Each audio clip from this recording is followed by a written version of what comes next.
Welcome to Radically Conservative, where we talk about faith, family, and freedom, and we are wake, not woke. Today we're going to do a little special with an interview with a friend of mine, Lisa Azzarelli, and I think this is really kind of prominent now in light of the recent mayoral election in New York City, because one of the most important issues for many families across our 5 boroughs is education. Lisa is an education specialist. She was a teacher, she was administrator, and she is the founder of Save Our Schools. So, Lisa? Hello, Stephanie. So great to be on the show with you. Thank you so much for making time to be here. I really want to get a background of your experience in the classroom as an administrator and why you started Save Our Schools. Yeah, I was nearly a decade in the New York City schools and as a teacher and also as a developer. So for new teachers coming on board, I would do onboarding for them as far as state testing and also curriculum. And then I took some time off to raise my children, have some children, raise some children. From there, I went into administration in the state level, so in the counties. It was a wonderful experience, learning the administrative portion of it, getting into the superintendent licensing, very interesting. But then came a lot of things that kind of test you and test your values.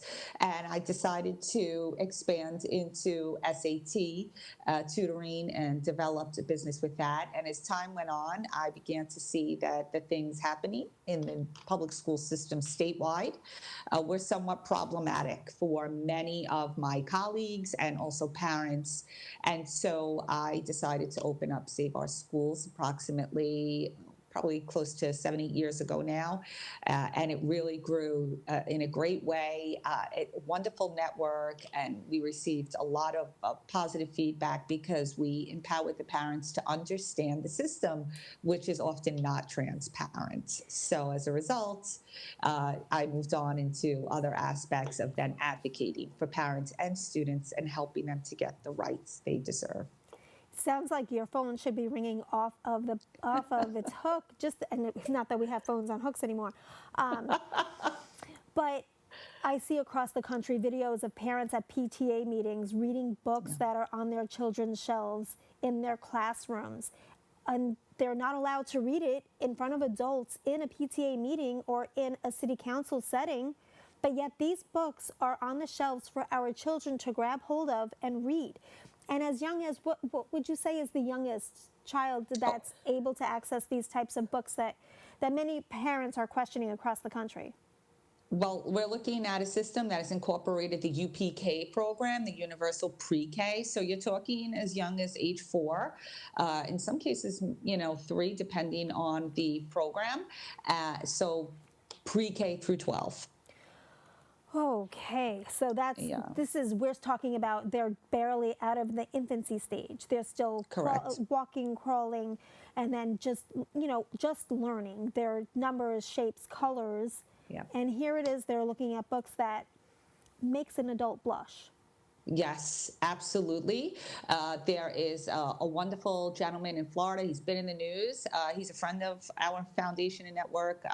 So I'll give him a shout out, Bruce. He was here actually in Suffolk as well, fighting the good fight.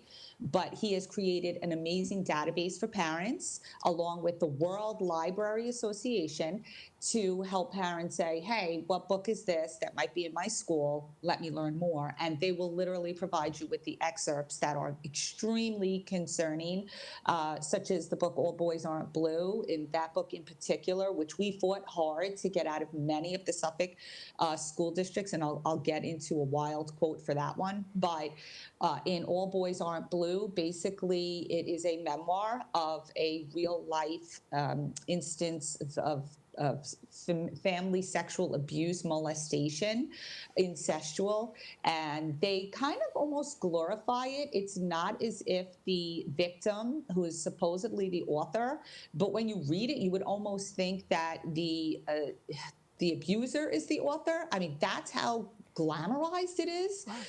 Took this young cousin who was approximately, just entering puberty, and the cousin, the abuser was in his early teens and sexually assaulted the cousin at a sleepover, engaging in gay sexual activity, and afterwards, instead of feeling how a child would normally feel after an abusive situation, he kind of uses the situation, which is quite descriptive, to go into how it empowered his gay lifestyle and him coming of age pretty much thanks to the abuse. It is really quite deceptive that people think that this is a book that represents LGBT and another lifestyle, that we need to embrace this type of lifestyle, when what you're saying is that the gay lifestyle should come with unwarranted sexual abuse. It's really just something that's very surprising. So here's a shocking quote. When we brought the book's excerpts to our local precinct to file the first complaint, this is what myself and the parents and another organization faced. The precinct officer in charge was appalled at the contents of the book, brought it to his superior. They mulled it over. It had to be at least nearly 20 minutes. When they came back out, the response was, I'm going to take your complaint, but please be aware that there is nothing we can do. If a stranger passed this same book over the fence to a student in a schoolyard, we could arrest that individual for basically distribution of pornography. However, because it is issued by a school official, there is nothing they could do. So that's a great segue into your assets, because if we can pull up, I don't know how they're named, the first asset, the hierarchy, controlling our education. Yeah. I think this is a great place to start, because I myself, when I ran for office last year, you were an incredible asset for me in understanding education, because I had no idea what was going on in New York State. New York City in and of itself has our issues, but it is stemming from New York State. And if we can bring up that Absolutely, asset, Joe. Yeah. So talking about how it starts from the state level, and this started with post-election 2018, New York State then was faced with a supermajority Democrat Party. Correct. Immediately, things began to change. And Stephanie, let's first applaud the fact that you ran against Carl Heastie. That in and of itself, it deserves huge kudos, okay? The hierarchy controlling because he education. really is an unfortunate disgrace. And people don't realize what he has done to the Regents Board. So I think this is a great slide for your viewers to see, because no one really understands how the system is being operated as far as public education is concerned. And so even though the New York City schools are run by the mayor, he was given authority to really oversee, which is concerning considering who was just elected. But he still, the mayor of the city schools, the 5 boroughs, will still have to answer to this region's board as far as adaptation of any type of mandates and guidelines, et cetera.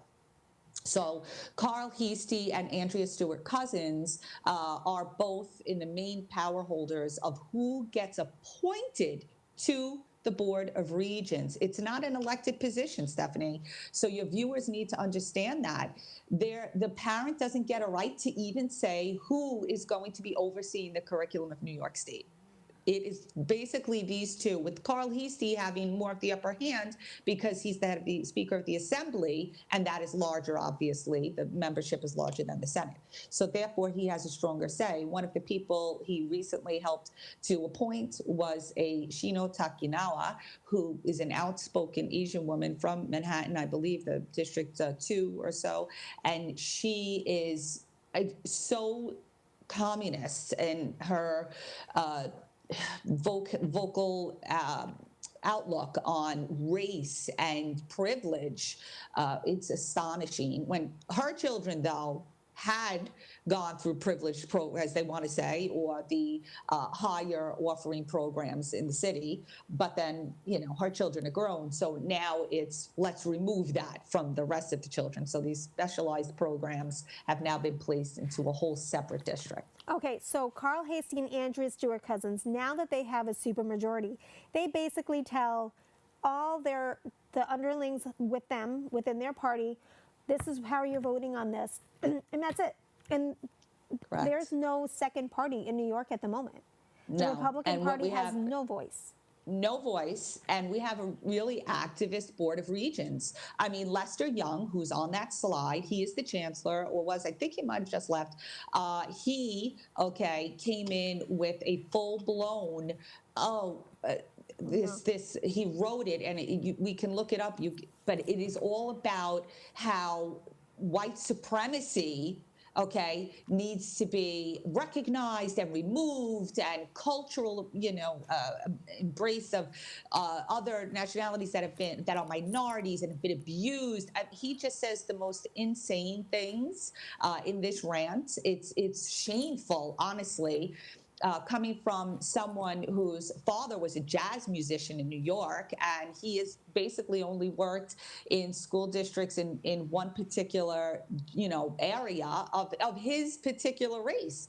And those schools were never uplifted under his guidance. So how dare he sit there and say that? And then we have Betty Rosa, as you can see too, who's the New York State Education Department current commissioner, and she herself of Spanish descent. We're in the 5 boroughs alone. We're talking about, at this time, 42% of the student population is Hispanic. They have the lowest, not just the Hispanics, students across the board, across all of New York State, New York 5 boroughs in particular, the lowest rates in math and reading. We're talking 33% proficiency. So basically that slide was showing us who is responsible for the decline in education Correct. in New York State, in New York City particularly. Correct.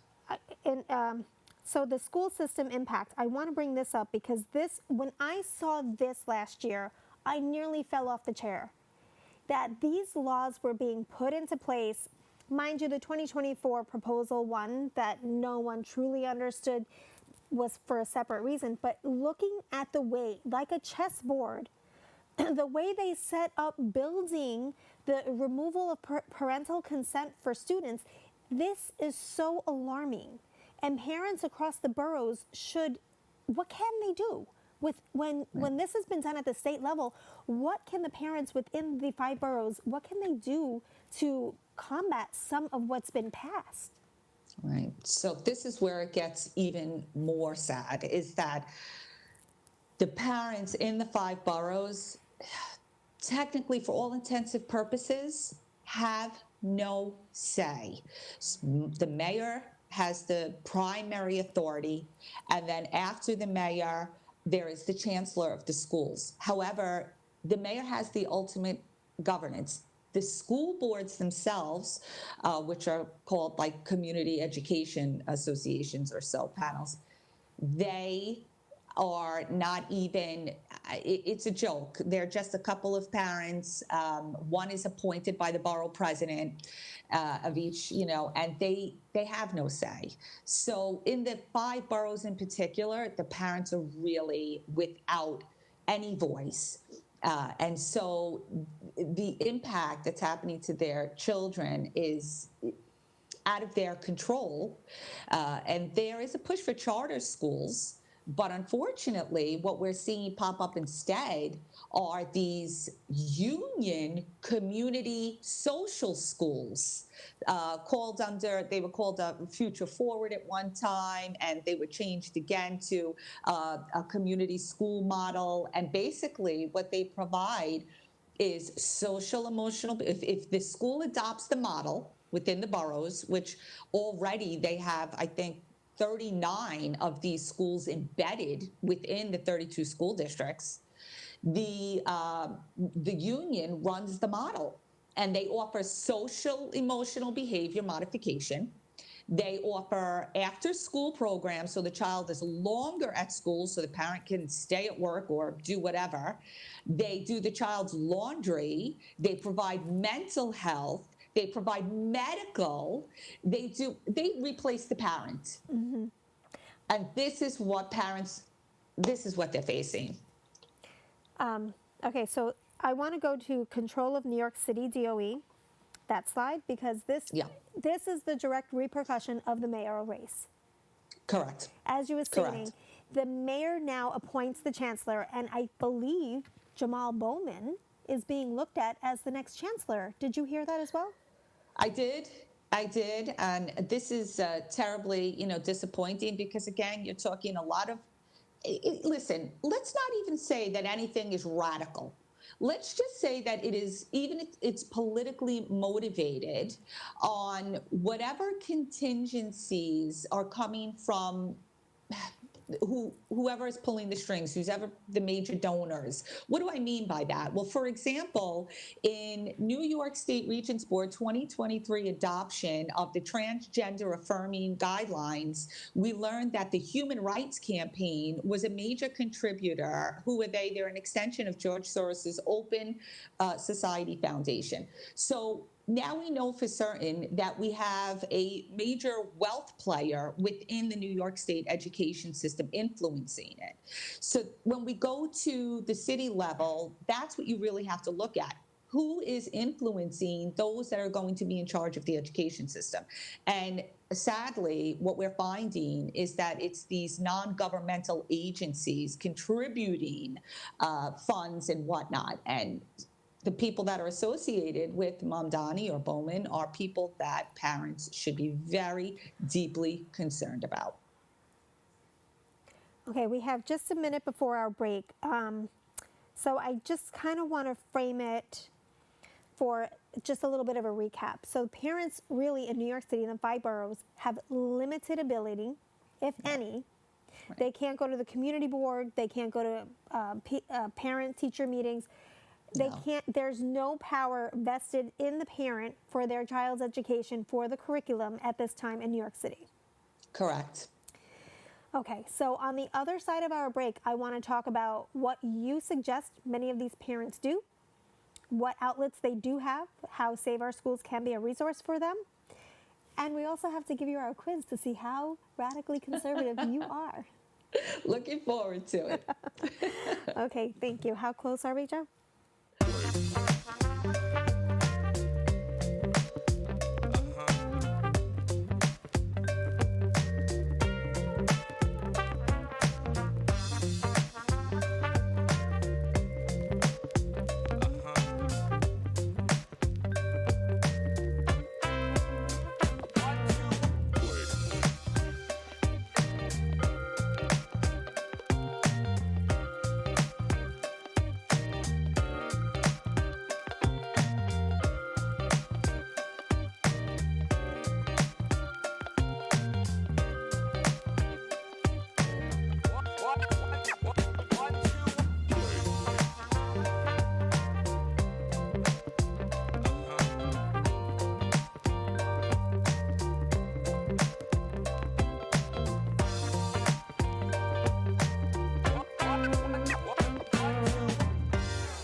Back at Radically Conservative. Our guest is Lisa Azzarelli, and we're going to continue the conversation on education in New York City, especially post the 2025 mayoral election.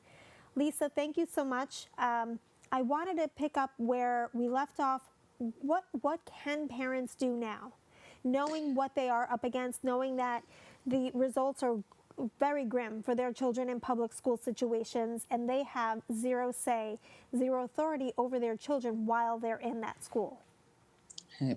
So basically, the the mayor is in the main control. We know that the chancellor is secondary in that situation. And then we have these really non-existent school boards. We have these panels, education panels. There's one that basically runs everything. Any type of PTA and so forth and so on is really just kind of a superficial relationship between the parent and the school district. What we do find, however, is that some communities will rally and create micro or macro schools inside the school building. And that is largely done. We've seen it in Park Slope, which is District 15, and other correlating districts like Manhattan's District 1, where there seems to be more say when the parents do kind of get on one of those community school boards. But again, they can be driven by the politics taking place in that area. That is one option if you really have to stay within the public school system, as we know that these are oftentimes, both working parent households. The other option would obviously be to create your own homeschool network. And that always seems to be the best option, what we've seen, because homeschool students achieve much higher than a regular public school student and even a private school student on many levels. After that, it's whether or not you want to go to the state level and form a group that can change the legislation, where parents can then elect perhaps a portion or a percentage of the Board of Regents members instead of leaving it as an appointment. Again, New York State is one of the only states with a Board of Regents or Regents exams, which they're doing away with as well because they do so poorly and can't hide it anymore. But nonetheless, those are basically the three options parents have. Oh, thank you. That is really comprehensive. Now, I know I've heard from some parents that are concerned about a homeschool situation, about their child having socialization. But I've met kids who are homeschooled, and they are very well-rounded, very well-versed, and there's communities of homeschooled students that do get together. Do you see this as well? Absolutely. So that whole idea of homeschooling being this, which is what they say that we should never say, right? Oh, those are the weird kids or what have you, is really just a false, pejorative against the idea of homeschooling. There are amazing networks for homeschooling. They have their own proms. They go on their own class trips. A lot of times the parents are quasi hands-on. They can drop the kids off to a network for a certain hours of every day, approximately 4 days a week. And so they get that kind of outside tutoring with the socialized setting as well. Mm-hmm. There are a lot of great choices. We just need the parents who have the means to build a network together. So these many days, this parent manages it. These many days, this parent. It's really not that difficult, even for the working parent. And I think a lot of that started during COVID with the lockdowns, especially New York City was extended lockdown. And I believe a lot of parents started realizing then what they needed to do for their children. So this was really comprehensive. Thank you so much for this. I appreciate it. Yep. So I want to move into how radically conservative are you, Lisa? So the show's premise is basing around family, faith, and freedom. So our previous segment you watched being recorded was safety versus freedom. Where do you fall in that battle between safety versus freedom? So it's it could be a gray area, but when you really examine the Constitution, it's not. It's laid out pretty straightforward. And I would say I'm a constitutionalist first and foremost. So safety over freedom, I think that safety is oftentimes one of those, wolf in sheep's clothing. I'll go for freedom first. Okay, excellent. And the faith, do you practice your faith? Absolutely, without a doubt. I like to call myself kind of a Catholic evangelical, if you will. So based in Roman Catholicism, but then through the years have definitely developed a wonderful relationship with many of my Christian friends and churches too. But that's what it's about, right? Exploring other ways to expand our faith. Absolutely. So, yeah. Absolutely. I do the same. I watch different Bible studies and I have a chat that I'm in where we talk about different prayers and prayer for the day and different topics like that. So I agree with you there. In your family values, do you continue to have family dinners? Do you have a tight family? Or do you feel like, all right, children, I've raised you, you're on your own, get out? Right. No, absolutely. The family is the core of all of our growth. Social, emotional, behavioral growth, first and foremost, starts with the family. And so that's why this idea of bringing the school as the parent, which is what the union is pushing, and Randy Weingarten is extremely frightening. The parent makes the decisions in the household, and a strong parent will always give that child the safety they need. So yes, we have dinner all the time. Holidays are together. We speak about all the choices that we're going to make as far as what school would you, what college, university would you like to go? What is your career vocation? What is your calling in life? That's always a family discussion. Very good. Was there any other parts of being sort of radical? These days we're considered radical, whereas we just have traditional values, just Right. now just seems outside of the norm. Is there any other value that you consider to be radical in this millennium stage? I don't know. I think that honestly, like you said, the term radical is being miscontextualized, misused, and it's sad. A lot of people are speaking about how the 30-year-old predominantly, I guess, white, whatever that means. I don't really like that term because we all come from different backgrounds. And so they came out and forced the women to vote for Mamdani. And I think that that is something that we have really, really lost now with the students going to colleges where they have become so indoctrinated. Mm-hmm. I guess that's the only thing I guess I could say I'm really radically against, and I wish more would be exposed about it. So much so to the point that even SNL, Steph did a skit on it where Mamdani comes out, and the Mamdani actor comes out and literally says, "Hey girl, I know you feel your white guilt for turning this Spanish food store into a sweet salad or whatever the name, sweet greens." He's like, "So I'll help you with that guilt. Hit me up at the ballot box." So, Okay. they Thank knew you it. so much for merging all of this into our 29-minute segment, Lisa. I appreciate your time. Of course. And I appreciate you coming, and we'll definitely have you back. We have lots more to talk about, as you can tell. Thank you for Absolutely. joining us on Radically Conservative. Any emails can go to 104girl@proton.me, 104girl@proton.me.